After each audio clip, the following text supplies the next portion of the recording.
Yan. So, tapos na tayo. Naka-install na yung analytics natin.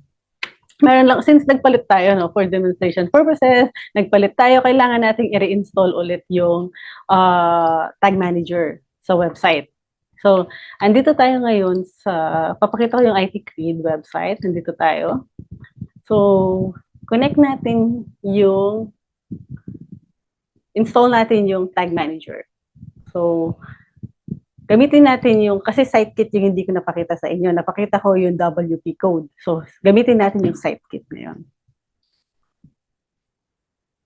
So, sign in with Google. Yan, maglalagin lang tayo. And next. I-connect niya yung account. And then, select all, view and manage first console data. Select mo lang yung mga yan. And then, continue. Okay. Okay. So, kailangan natin ng verification token. I-verify lang natin siya. Medyo advanced tong part na to, ha? Typically, guys, ano to, ginagawa to ng web developer. So, you kinda add more value sa client if you know this stuff. Bukod sa Google Ads, yan, marunong ka na din mag-install ng mga bagay-bagay na ginagawa ng developer. Tama. Makes you more valuable. And okay, go to my dashboard. Yan. So, meron na tayo. Tapos, okay, got it. Yeah.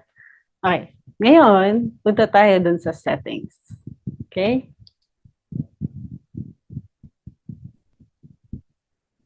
And punta tayo dun sa connect more services. Kukonect natin yung tag manager. And set up tag manager.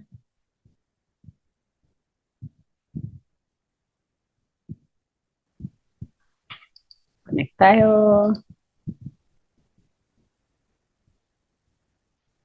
Continue.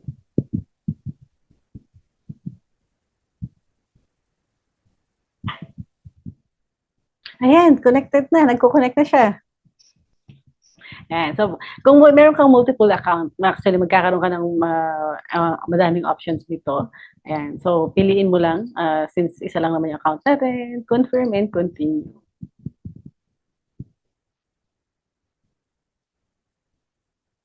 Ayan. So, di ba mas madali yung SiteKit kaysa dun sa WP code? Or preference. Preference na natin. So, hindi na natin to kailangan kasi automatic na siyang kinuha nung SiteKit. Yun yung gusto ko sa SiteKit na to. So, hindi na natin to kailangan unless WP code yung gagamitin natin. Okay. So, nag-gather na siya yung data. Paano natin malalaman? Successful ba yung pagkaka-install natin? Meron kaming ginagamit. Itong Google Chrome extension siya. Ang pangalan niya, Google Tag Assistant Legacy. So, install nyo lang tong Chrome extension na to. Okay? So, hindi na ako pupunta doon kasi hindi na natin cover yung mag-install ng Tag Assistant Legacy. Pero, if we get a lot of question about this, we might shoot something to help you guys. Okay, punta tayo ngayon sa homepage ng website. Tingnan natin kung na-install ba natin successfully yung Tag Manager tsaka yung Analytics. So, kinlik ko lang to, tapos enable. Let's refresh. Okay, so makikita rin yun, nag-green siya. So, meron na akong tag manager. Okay, bakit walang analytics? Tag manager lang. Kasi hindi pa natin pinublish yung ginawa natin. So, babalik ako ngayon sa tag manager. Okay, sasabit ko lang siya. Lalagay ko in J4 installation, then publish. So, na-publish na natin, no?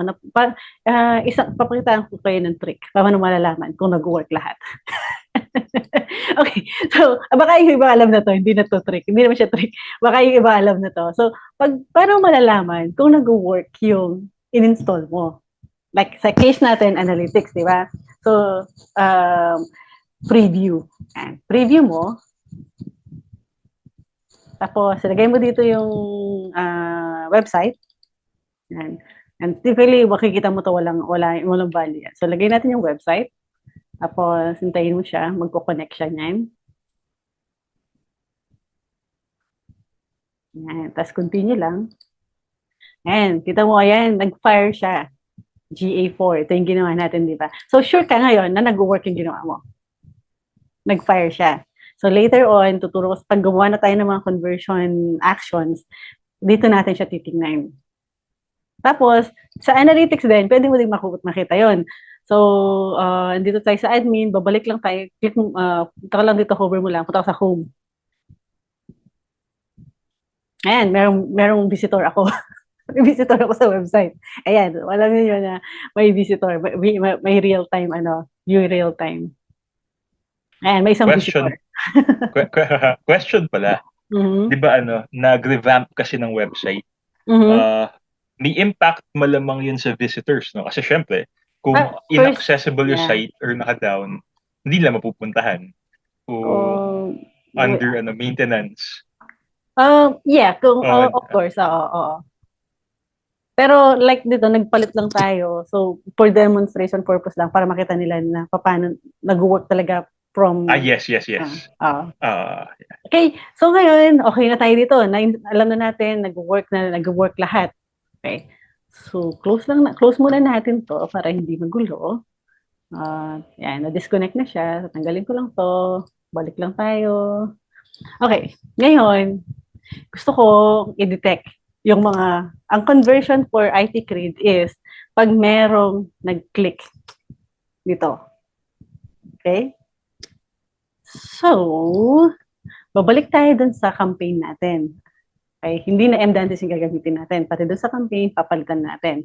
So, punta tayo sa ads para makita ninyo talaga hanggang dun sa nag-fire yung conversion. Okay? Lagi tayo sa ads.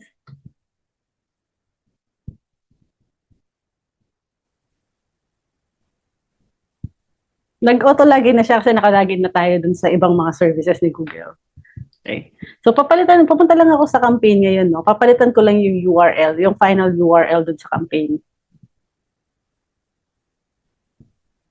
Pasok lang tayo dun sa campaign. And ads. Edit.